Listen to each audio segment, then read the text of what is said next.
Mama G's restaurant never closed. Day and night, her doors remained open, always warm with fire and the scent of cooking. Even if you arrived at 3 a.m., you would find food, hot, ready, and served with a smile. People came from everywhere. Some came walking, some came with bikes, and some even came barefoot. They all came for the same reason: Mama G's food. The pepper soup could make a sick man dance. Her jollof rice had the smell of Christmas morning. The soup, thick like a secret and sweet like a stolen mango. Her pounded yam sat like a king beside every bowl.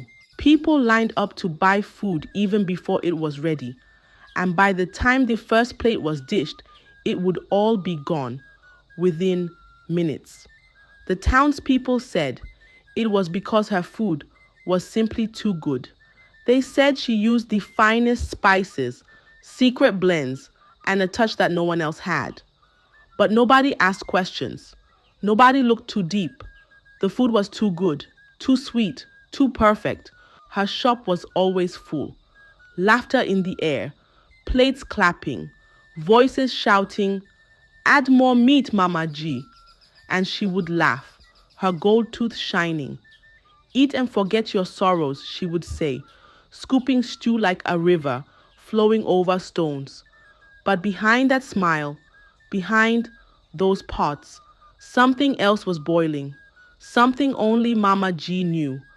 And soon, Asaba would know too, because every pot has a bottom, and some bottoms hide more than pepper. Inside Mama G's kitchen, where the walls always sweated from fire, and the smell of stew danced in the air, there was one pot that never opened. It was big and black and old. It sat in the corner near the back wall. That pot never moved. No one ever touched it. No one even dared to go near it. Only Mama G went close, and she used it only once every year, in December, always alone, doors locked, curtains drawn. That pot never made smoke. No one saw her open it. But when December came and she cooked with that pot, her food would taste sweeter than ever, sweeter than sugar cane, richer than a king's feast. Yet the pot stayed quiet, heavy, cold, full of something no one wanted to imagine. Her husband, Mr. Dan, was a man who loved food more than anything. He would stroll into the kitchen, humming. He would lift covers, taste soups, lick spoons, chew meat. But the day he went near the big pot, Mama G appeared like lightning. "Don't touch that one," she shouted. "Eyes sharp like I'll chuck you. I'd pull a blade." Mr. Dan blinked. "Why?" he asked, trying to smile. "Because I said so," she snapped. "That one is special." He never asked again. Even her workers, small girls with tired eyes and sore hands, they knew better. They washed every corner of the shop, but never that spot. The big pot was like a grave. You walk past it, not near it. And when the last plate was served and the last customer gone, Mama G would sit close to the pot. Sometimes she talked to it. Sometimes she touched the lid gently, like it was a baby sleeping. Only she knew what was inside. And even the walls of the kitchen held their breath. Mama G's restaurant was always full of people, but one thing was strange. None of her workers came from Asaba, not even one. The people in town talked about it. "Why doesn't Mama G hire our children?"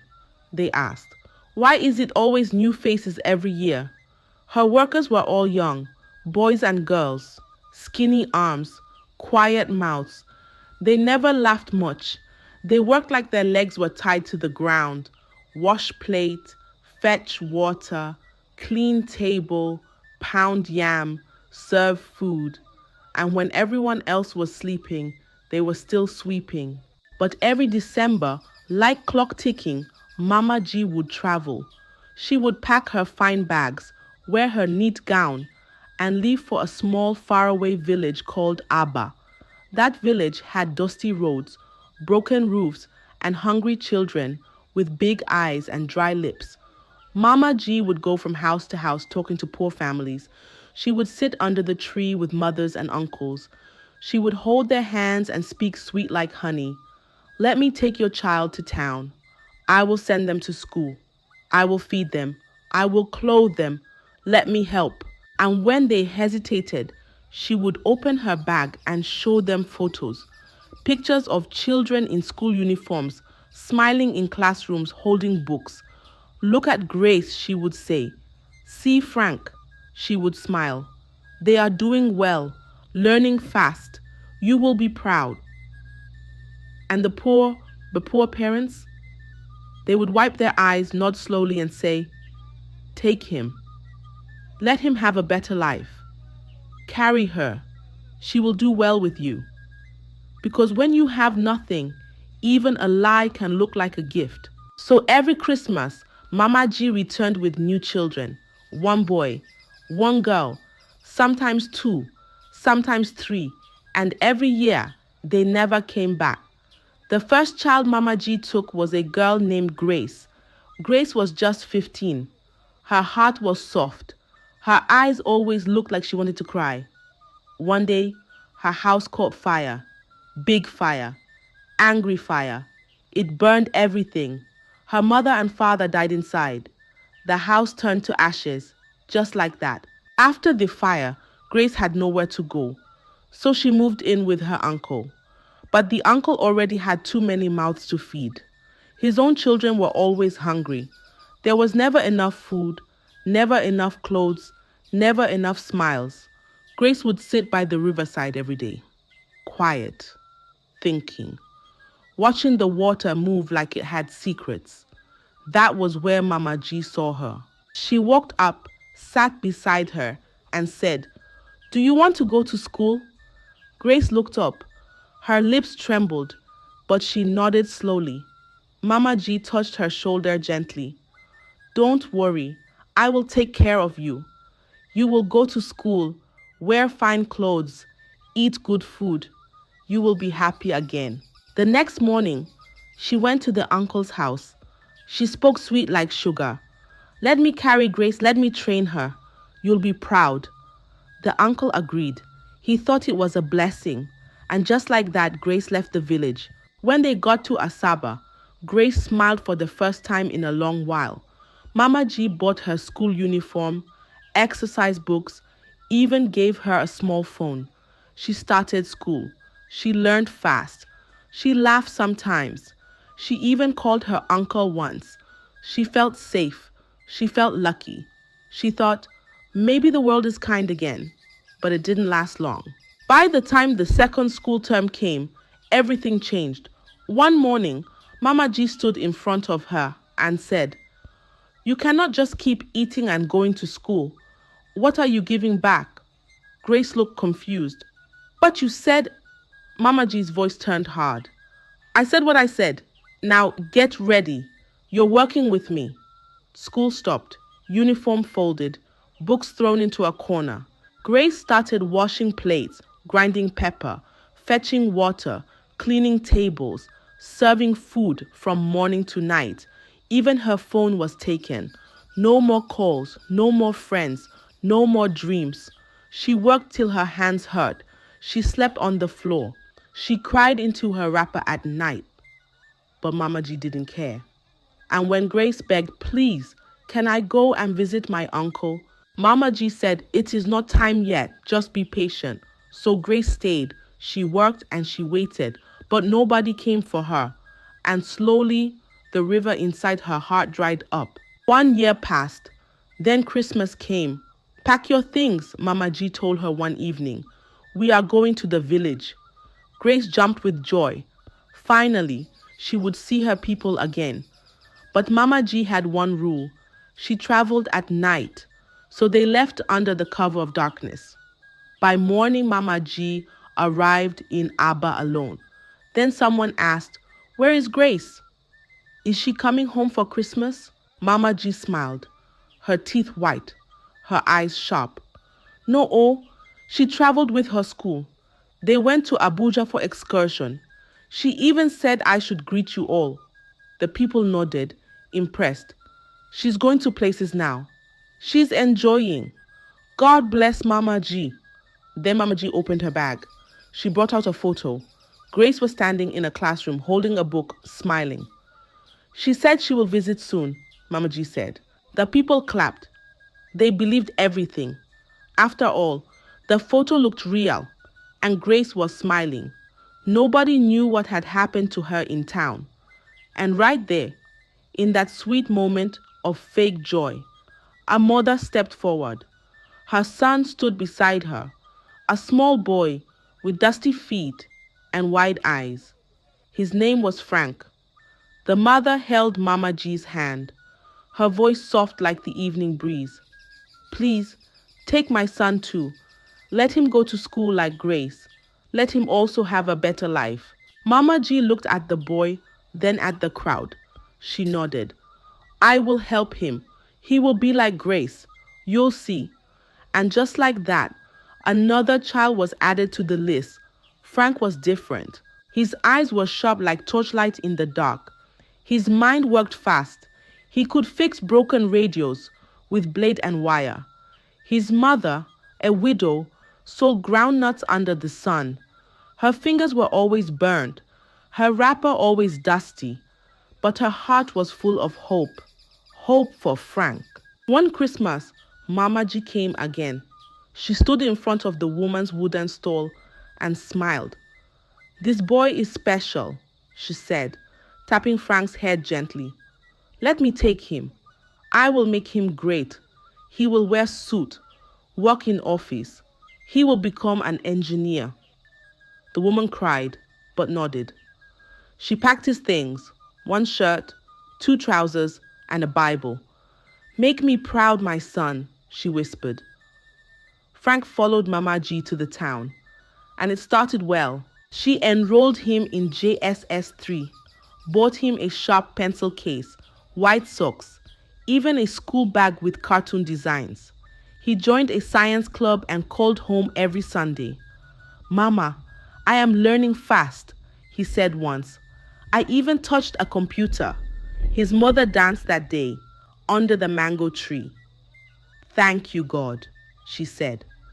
But happiness in Mama G's house never lasted long. 3 months passed.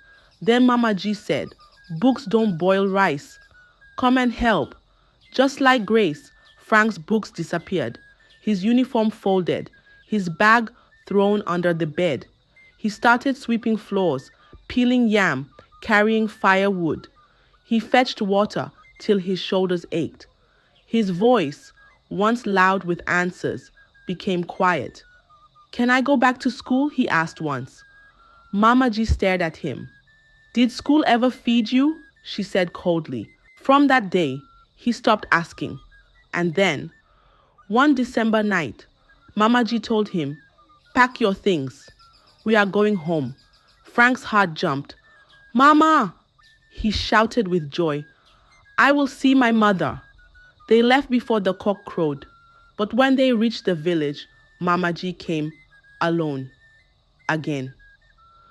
The boy went to America for school excursion, she told them. She showed a photo, Frank in lab coat, holding a beaker. Everyone clapped. His mother smiled with tears, but Frank was gone. And nobody asked where he really went. After Grace and after Frank, Mama G did not stop. Every year, like the Harmattan wind, she returned to Abba with soft words and heavy bags.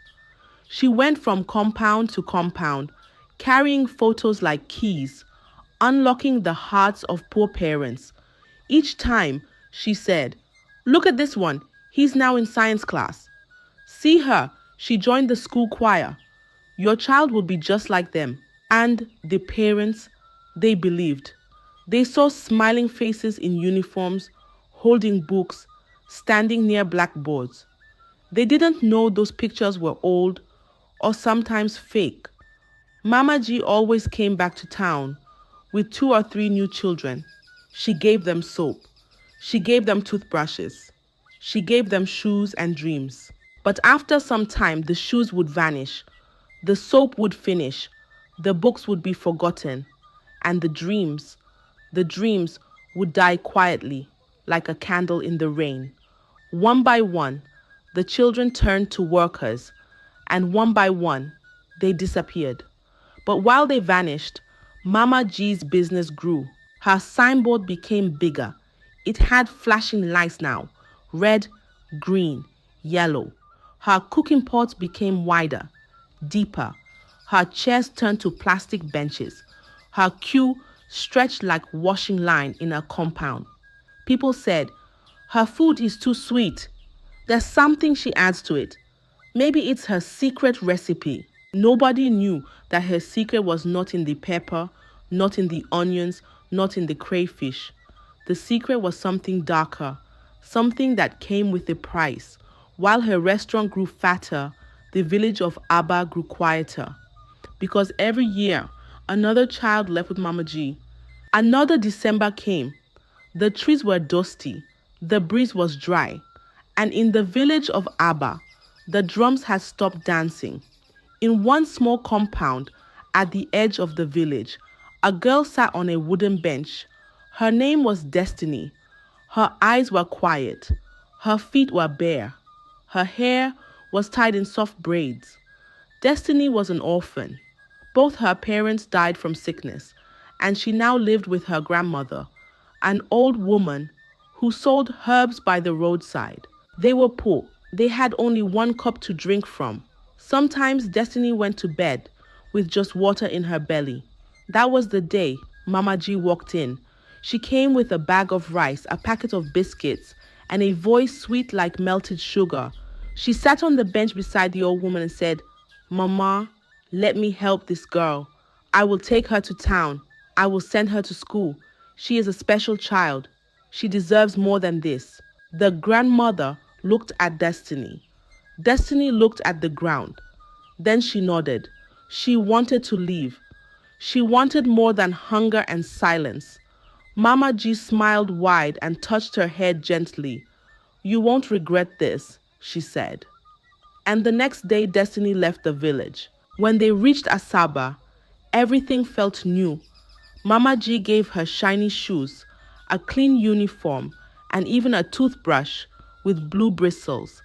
Destiny saw lights brighter than stars. She smiled a little. She was enrolled in school. She held books with both hands like treasure. She sat at the back of the class, quiet but always watching. She thought, maybe this is the beginning of a better life, but only for a short time. After a few weeks, the school stopped. The shoes were removed. The books were locked away. Her name was taken off the register. Mama G gave her a rag and said, "Start cleaning. The customers are coming." From that day, Destiny began the work. She swept the floor before the birds woke up. She fetched water until her arms shook. She washed pots so big she could fit inside them. She worked from sunrise to midnight. And when her legs got tired, Mama G would say, "You're not here to sleep. You're here to help." Destiny wanted to cry, but she had no tears left. Just like the others before her, Grace, Frank, and the nameless ones, Destiny had become part of the kitchen, but something about Destiny was different. Something the pot had not seen before. In Mama G's world, the kitchen was busy, the food was hot, and the money kept coming. But behind all that noise, something quiet and wicked was creeping. It was Mr. Dan, Mama G's husband. He had a big belly, a loud laugh, and a love for pepper soup. But his eyes had started doing something wrong. His eyes were always on Destiny. When she bent to carry water, he stood behind her.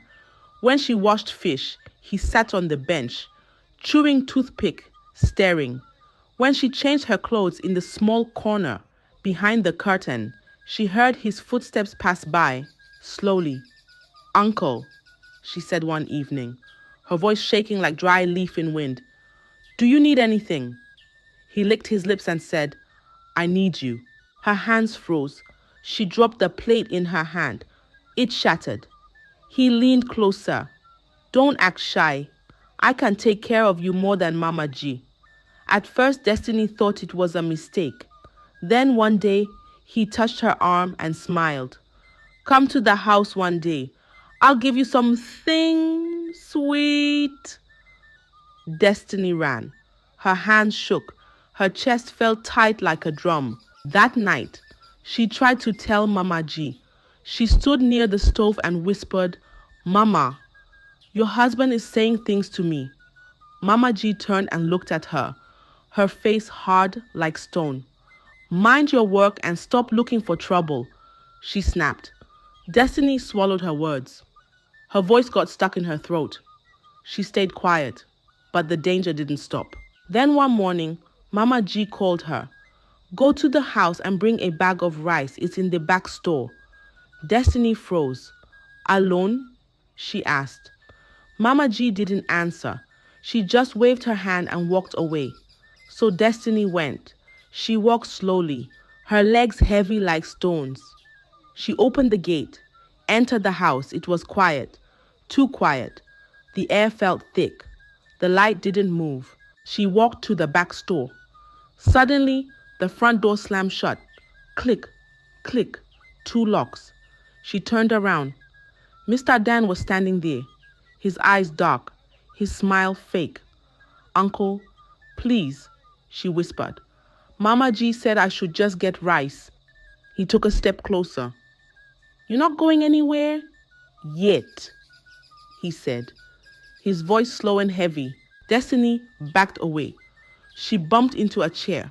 Her hands were shaking. Her lips trembled.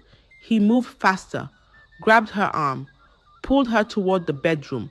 Destiny screamed. She begged. She kicked and cried. Please, let me go. Mama will find out. But he was stronger. He pinned her down. He climbed over her.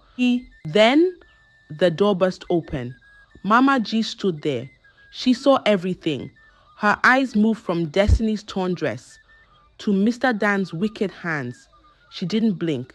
She didn't shout. She didn't say a word. She turned around and walked away, leaving Destiny on the bed crying, leaving her husband behind sweating, leaving the house full of shame. By morning, the room was empty. His shoes were gone. His clothes were gone. Even his phone was missing. Destiny woke up to quiet. She went to the shop. Mama G was already there, stirring pepper soup. She didn't look at Destiny. She didn't ask about the rice.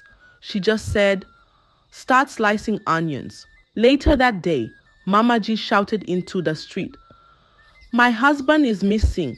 Since I sent Destiny to get rice, he has not come back. People gathered. Mama G cried loud. She held her wrapper. She knelt on the floor. Where is my husband? Destiny stood in the corner, her hands shaking, her chest heavy. She didn't speak. Someone in the crowd pointed at her. Is it not you that saw him last? Another voice spat. Maybe she killed him. Mama G turned, her eyes red. She slapped Destiny so hard her head turned. You touched my husband. You tried to steal him from me. Destiny shook her head. No, Mama, I didn't. Before she could finish, Mama G slapped her. Hot, hard, heavy. Liar, she shouted. You wanted to snatch my husband from me. The crowd gasped. A woman covered her mouth. A man whispered, is this true? Someone spat on the ground beside Destiny. Another voice said, this girl is cursed. Destiny cried. Her voice broke. I didn't touch him. I didn't do anything. But Mama G was not done. She grabbed a big cooking stick, thick like a tree branch, smooth from fire and oil. She raised it above her head, fire in her eyes. Today, I will beat the demon out of you. Destiny tried to crawl away. Her hands scraped the floor. Her legs shook. Mama G ran after her, lifting the stick to strike, but in her anger, in her rush, in her storm, she hit something else, the forbidden pot. The pot rolled once more, then stopped. The lid moved like a lazy snake and slid off. What came out was not smoke. It was silence, thick, heavy silence. Then a smell, sharp, bitter, strange, not pepper, not meat, something worse, something that made your stomach twist. A woman stepped forward. She looked inside and screamed, loud, like someone poured fire down her throat. Others rushed close. One by one they looked. Then they all screamed. Men covered their mouths. Women fell on the ground. One man vomited near the pepper table. Inside the pot was a head. Mr. Dan, his eyes still open, his lips dark, his neck cut clean. He stared at everyone like he had something to say. But that was not all. Below his head was another, and another, and another. Small heads, Grace, Frank, children, each face frozen in pain, each one a name that never came back home. The pot was full, not with stew, not with soup, but with secrets that had been boiling for years. The pot had spoken, and Asaba would never be the same again. Mama G did not run. She didn't cry. She didn't hide. She didn't beg. She just stood there, her face dry, her eyes empty, like a dried up well. The police came, their boots stamped on the ground. Their whistles screamed. They pushed through the crowd, entered the kitchen, and saw the pot. They looked inside. They stepped back. One officer covered his nose. Another covered his eyes. Then they turned to Mama G and said, "You are under arrest." She nodded. She didn't ask why. They carried her away in handcuffs. The street was silent. Even the wind forgot how to blow. Destiny was taken to a safe place. She sat in a small room, wrapped in a blanket, her hands holding a cup of tea she never drank. Her eyes stared at nothing. At the police station, Mama G sat on a chair. The officer asked, "Why? Why did you do it?" Mama G looked up slowly. Her voice was calm, cold, like water from the bottom of a river. "It was a ritual." The officer blinked. "What kind of ritual?" She answered, "A powerful one, one that brings people, one that brings money." She looked around the room. "I wasn't always like this. I used to sell by the roadside. My food was good, but no one came. One day, a woman insulted me. She said my soup was tasteless. That day, I went to a native doctor. I told him I wanted power. I wanted people to fight over my food." The room was quiet. "He gave me a choice, a dark one. He said the pot must eat. He said every year it must feed." The officer leaned forward. "Feed on what?" Mama G didn't blink. "On the purest flesh, on the flesh of a child." The officer dropped his pen. She continued, "Every December, I gave it a child, one by one. I chose the poor ones, the forgotten ones. I cooked their parts inside that pot. Just small pieces, not too much, just enough for taste." Her voice was soft now, like a lullaby. "That's why the food was sweet. That's why people always came. They didn't know, but their stomachs knew." She smiled. "It's not just cooking, it's sacrifice." She looked up, her eyes like deep holes. Grace was the first, then Frank, then many more. One child, every year, just before Christmas. She shook her head slowly. Destiny was next. I had prepared everything. I had cleaned the pot. I had sharpened the knife. The signs were right. The spirits were ready. Then her voice changed. It dropped like rain in dry dust. "But Mr. Dan, that foolish man," he touched her. He broke the rule. "No child must be defiled before the sacrifice. It spoils the power. It spoils the taste." She closed her eyes. "So I gave the pot him instead. His flesh was not pure, but it was the only choice left. The pot was hungry. I could not wait." Far away, in the village of Abba, the news reached the ears of the parents. It traveled like wildfire in dry grass. The mothers who gave their daughters. the fathers who sent their sons. They all gathered in the village square, carrying the photos Mama G once gave them. Photos of Grace, of Frank, of children who never returned. The old women wailed. Their voices broke the sky. She lied to us. She used our children. One man fell to the ground, rolling in the sand. I gave her my only son. She showed me a picture. He was smiling in the picture. Another mother tore her wrapper and screamed. That smile was not real. That picture was taken before she killed them.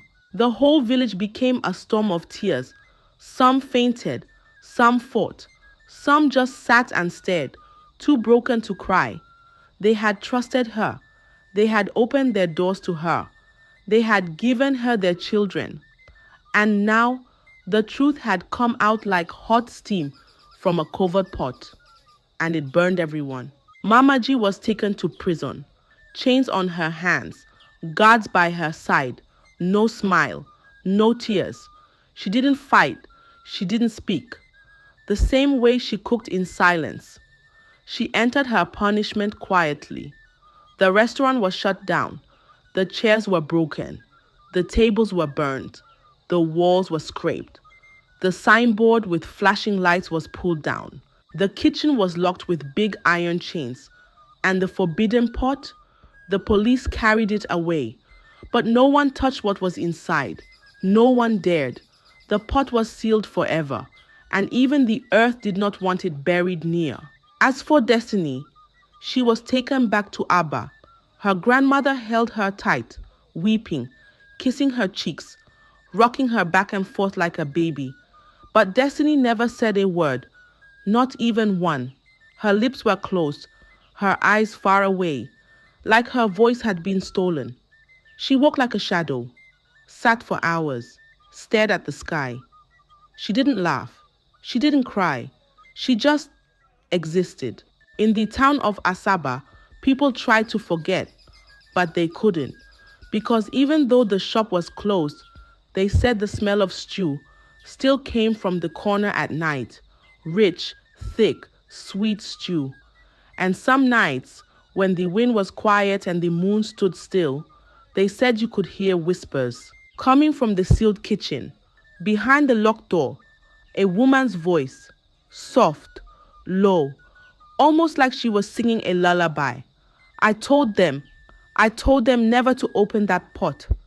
And then silence, thick silence, because some secrets once cooked into the fire can never be forgotten.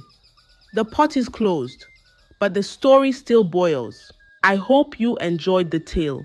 If so, please like the video, share it with your family and friends, comment on it, and don't forget to subscribe to the channel and turn on the notification bell for more enchanting tales like this one.